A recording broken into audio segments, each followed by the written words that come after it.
Hello guys, ndagushimiye wibutse gukanda subscribe kuri Kembo. Hakwibutsa gukomera niba utarayikanda, kanda subscribe, fungura akazogera ujye ubona notification ko twamaze gushyira hanze video. Tugomba kujya dushyira hanze video z'ubwenge. So mumaze iminsi mubona Isimbi Nowela aho yibera hanze n'ubundi yitungiwe no gutanga umupuri. Aya ni amavideo yari arimo aravuga uburyo babikoramo n'ibiki nyine n'ibiki, uku niko ngo atangamo umupuri. Ndagira mbumvishe amavideo ye yose, ndagira mbumvishe ibyo yari arimo aravuga n'ukuntu nyine abikoramo, situation uburyo ziba zihagaze. So hanze nkumvishe amavideo ye, urebe amavideo ye n'amajwi ye, mwumve ukuntu biba bimeze. So niba utarakanda subscribe, kanda subscribe.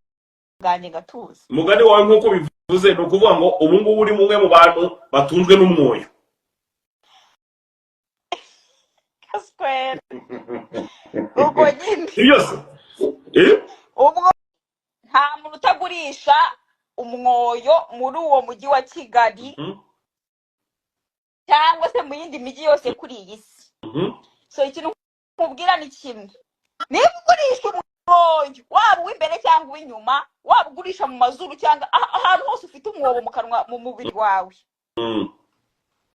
bifate nk'akazi, ubyemere nk'akazi, werure cyangwa se urorere. Naho ubundi ni ukuvuga ngo umugani wawe twashyize muri HD, ntabwo twashyize muri HD. Itandukaniro ryanjye riri hagati yanjye n'abanduzi kandi uzi neza nuko njyewe Simbi rwose neruye nkavuga ati aka niko kazi nkora.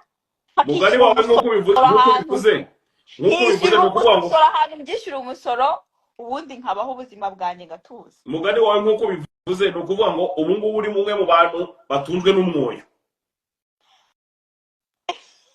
kaswera ubwo nyine byose ubwo